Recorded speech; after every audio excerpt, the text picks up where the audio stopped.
Okay, going to do an update here on basically call it Chinese stocks more broadly. We'll use Chinese ETFs. Maybe we'll look at a couple of individual ones too, like Alibaba, Pinduoduo, just JD.com, just to kind of get a flavor. And the idea here is to get a sense of like how do you use cycles in a really, really bearish trend? Because I think I got the specific question on Twitter, do cycles just not apply to these stocks? And the answer is I think cycles apply to absolutely everything that price action applies to, because cycles are, almost an instantiation of price action, a way of better categorizing it, right? Like, oh, this rally lasted 7 weeks, this rally lasted 20 weeks, that sort of thing. So this is FXI. Let's start with this one. So this hasn't been trading a ton of time, but I guess first off, let's start with the highest time frame first, because that's going to give us the almost like the clearest picture on the, again, on the biggest time frame. So this is an ETF for, large cap exposure to large cap tech in China. So this apparently only goes back to 2004. But since its inception, it had four pretty positive years, right? This 2005 made a higher high, 2006 made a higher high, 2007 made a higher high, but then we fizzled out. This wick here tells you there was a big pullback. This was what, 2007, right? This was the global crisis, the global financial crisis. So you went all the way up here, and you came down, and then the next year you kind of closed the deal. Well, you closed here, and then next year you opened here, and then you just sank all the way down here. Since that period, so 2008 was your big, huge red candle, big, huge red year down, which is really just a continuation of this down move, like this move that happened later in 2007, I'm assuming, just got continued in 2008. Everything that's happened since then has just been a consolidation inside that candle. So let's get specific. What was the high of that candle? It was $60, 60.02, right? These don't always land exactly where you want them to, especially when the candles are this high a time frame. But let's just call it 60, right? And what was the low of that candle, right? It didn't actually make a new low like in 2008. So that was 1935, right? So, call it 19 and a half. And so that's obviously an enormous range, right? And, going from 20 to 60, you could triple. That's a tripling. And obviously you could come down 70, 80% or what have you.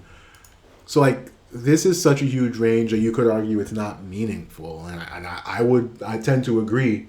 And I think that's part of the reason why you combine multiple time frames together, right? You're not going to get all the information that you need from one time frame. You're really piecing the story together from multiple time frames that are corroborating each other, and in some cases one might contradict the other, and that's where you have to be crystal clear on which time frame takes priority, which time frame is the primary time frame that's telling you the larger trend. So this is kind of telling you that on the largest of time frames, we've been trendless. I mean, look at this chop. Chop, chop, chop, chop, chop, chop, chop, chop, chop, chop, chop, chop, chop. Like, it's just been chopping since 2009. Like, whereas broader markets have rallied tremendously since the 2009 bottom, since that Haynes bottom, March 2009. The S&P is up several 100%. Q's much more than that. Even this pullback we're having now that's lasted several months, we're still well above where we bottomed in March 2009. This ETF representing large cap China tech has just been chopping around for the last, what is that? So so the last 11 years, right? Well, actually closer to 12 now. And so this tells me that a trip to call it the $20 region is what you would want to look like. You would expect that to happen before a complete washout. It doesn't mean it has to happen. It doesn't mean it will happen. But as you're thinking about probabilities, that's one of the scenarios you need to be playing in your head. And so that's the yearly. That just gives us the largest picture. And so from there, we'll zoom into the monthly. And so again, multiple time frame analysis. Those lines I just drew on the yearly charts, those are the same lines here. These are just months. So all that chop you saw on the yearly level, obviously you could have actually traded that a little bit, right? Like this was a nice little rally that lasted 3, 4, 5 months, right? And then you chopped around, dropped, chopped around this lower level. Then you had this little rally, that little rally, that. And so this gets us to how you think about cycles on a longer time frames. So this is a little bit of an inside look at how you might kind of think about this. So the first thing that you do is you identify swing lows, right? And they should jump out to you. Maybe they don't now. As you get more experience, you get more practice with it, it should start to be kind of second nature. This is a huge swing low. It makes sense. The swing lows are the low, like the big low points, right? And so because this is your swing low month, that means this is your first month of the new cycle. So we'll start with that month. And then we'll go to the next major swing low we see, which to my eye is this one. So what do we have here? 35 bars. This is a monthly chart. And so that means 35 candles. Now note, it's always one more candle than this says it is. So if I actually counted these out, I could tell you it would definitely be 36 candles, even though it says 35. So that's how you have to think about this. I mean, I'll just show you here, just an important kind of thing to be aware of. So let's say you wanted to count this candle to this candle. It's going to say 5, but like you can count yourself. 1, 2, 3, 4, 5, 6. Because it's not including that first one, essentially. So 36 months, exactly 36 months. And notice, I didn't choose 36 months and then find the low. I found the low and it happened to be 36 months. 36 months is exactly a year, right? So this is a 3-year cycle, right? And if this is the low of the cycle, right? Or I should say this is the start of the cycle because this is the low of the previous. And this is the low, then the high point is right here because it's the highest point of the cycle. So I could draw something like that, right? And so I know then that the high for that cycle came on month 25. So this was 25 months long. This part, the part going to the high, and then the part going to the low was, I guess, like 11 months, give or take. Now, it's important to note, like, this is not a cycle that really it didn't really make much progress. I mean, you did have this nice up move, but then you chopped around for basically a whole year, and then you kind of reversed a lot of what you sort of started. And so, I mean, this is speaking to the larger trend that we saw on the yearly chart, obviously, where there's just a lot of chopping. So the next cycle, right, like you could see this is a major low, right? But this is the one that really stands out, right? And so that's 52 months. A 4-year cycle would be about 48. So you could say this is a 3-year cycle, and then this was a 4-year cycle. Again, there's an art and a science to this. You could look at the smaller cycles too and say, oh, well, there's a 20-month cycle right here. You could even argue an 8-month one. I would say this is a 20-month cycle, and this is the midpoint, of that. Or you could say this is if you said this was your low, well, this is a higher low than this. So that's harder to make that argument. But so that's 4 years. And then from this low to this low, which stands out to me, 49 months. Again, so that looks like that's triangulating to another 4-year cycle. So that was your low point on March 2020. That's your COVID low. So it makes sense, right? The last major cycle ended with the COVID low. And so the major cycle that we're currently in, right, assuming we're still in that cycle and it's still declining, started on April 20th, right? It topped out 11 months later. That was February 2021. That's when a lot of growth stocks petered out, right? Just kind of globally. And we are currently in month 26. So I know that, like, obviously the first cycle that we looked at within this was a lot shorter, right? And so it may feel like well, don't we have to find cycles that are the same length, the same 35? I would say no, absolutely not, right? Like, what you're really looking for is trying to categorize price action, right? And you're saying this is a clear low, this is another clear low. How much time passed between them? What was the high of that point? Like, what was the high between those lows? And the same thing here. So if we did the high in this cycle, it would be month 43. So this cycle was very right translated. We had our high pretty late. The high for this was on this month. That was January 2018. And so this tells me that if we're going to have a 48-month cycle, something in that, like our next 4-year cycle low would be, ooh, that's ugly, February 2024. That's obviously a long time from now. But here's the thing to keep in mind. There are definitely going to be smaller or shorter cycles within that 4-year cycle in between. So that means that there will be lows, which means there will be bounces. But it's very possible that we're not going to see our ultimate low until sort of 2024 when we get to completion of this existing long-term cycle. And notice I'm calling it a long-term cycle, not a 4-year cycle or a 3-year cycle, because that right now, at least in my mind, is unclear, right?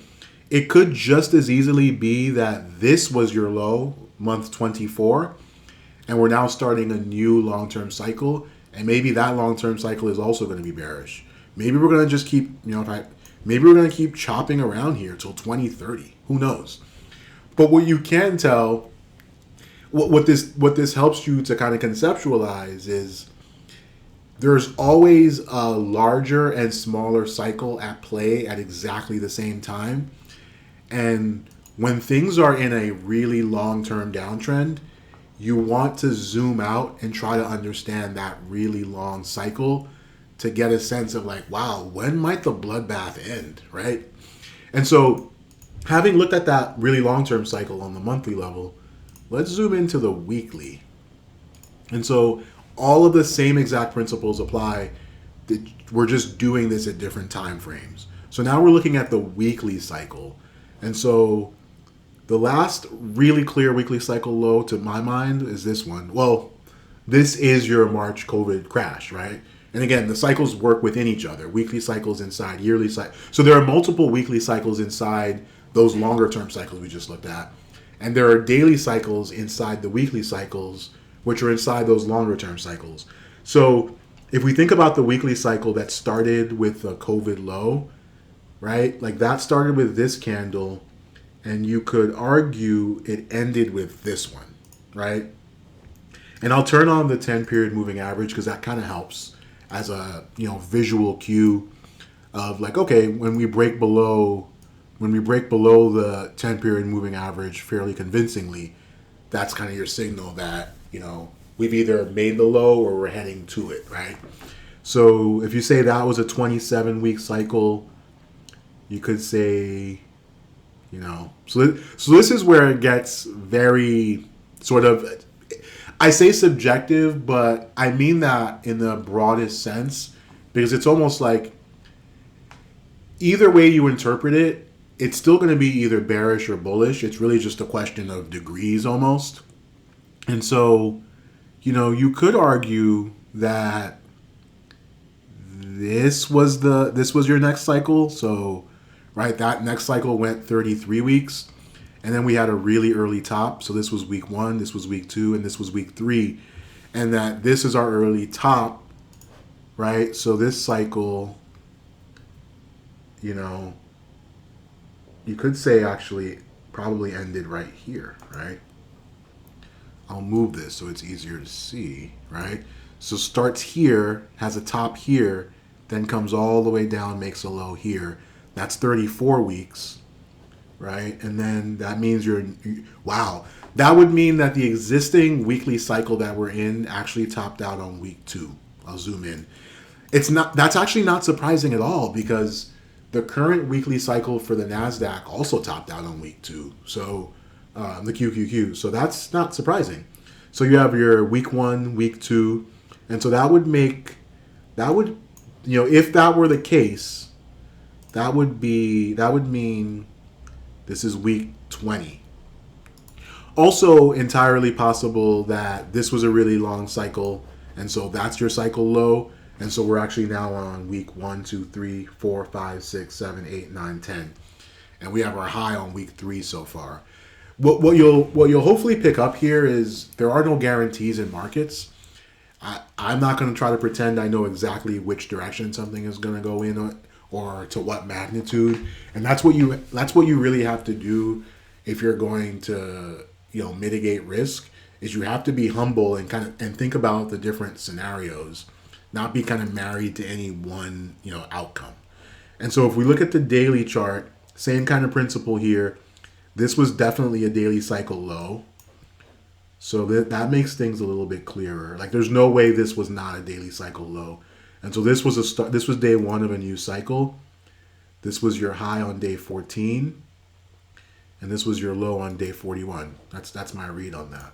So that's actually a really helpful lesson, in that sometimes the cycle count is very unclear on one time frame or another, and you can kind of help to clarify it by looking at a different time frame. And I know it may not make sense here, but like, looking at this chart, there's no way that this is not a daily cycle low, right? Like, there's no doubt, right? This is an island reversal at that. Like, this is definitely a daily cycle low. And so knowing that, it means that it is more likely that this is a weekly cycle low. Why? And this is important, right? Every higher time frame cycle low is also a lower time frame cycle low. What I mean by that is, if you have a yearly cycle low, then you have to also have a weekly cycle low. And if you have a weekly cycle low, you also have to have a daily cycle low. They will all coincide on the same day. I mean, COVID is probably the best, the quintessential example of that, right? So did we get all the way back there? No, not quite. There, right? So that's your bottom for FXI, was March 19th, 2020. That was a daily cycle low, which was also this weekly cycle low, which was also this major cycle low. That's that is really important. If you take nothing away from this, that's a super important concept to understand. This daily cycle low had bullish follow through, so it triggered a weekly cycle low, which also had bullish follow through, which triggered a 4-year cycle low, a much larger time frame cycle low, which triggered this massive rally, which we've just completely given away. We've completely reversed, right? Like, since February 2021. So going on, I guess now, almost 16 months. And so I hope this was helpful. Really, really important concepts. Again, any major, really, really long-term cycle low is also going to be multiple lower time frame cycle lows. So it's really important to pay attention to those daily cycle lows and those weekly cycle lows if you want to understand when something is going to have a much, much longer term bottom. So that was all FXI. I would say the other instruments are like essentially the same pattern. If anything, KWEB, which is what we're looking at now, is actually much, much, much, much worse. Because if I go back to FXI really quickly, notice that never made an all-time low, right? The price that it opened at, or I should say the lowest price it ever traded at, was 1673. And we still haven't gone below that. But for KWEB, we made a fresh all-time low earlier this year. That was, what was that? $20.41. So we've rebounded pretty massively since then. We're at almost 28 now. And so again, same kind of idea. The same time that FXI made its lows, So did KWEB. Again, the difference is that FXI made a higher low on the higher time frame, and KWEB made a new lower low. Like it took out all of these lows. So like anyone who had ever bought KWEB since 2013, its inception, was underwater. Again, it's rebounded since, but I think we have the same pattern. Whenever FXI bottoms, that's probably when KWEB is going to bottom, and it is entirely possible that we're talking February 2024 before that happens.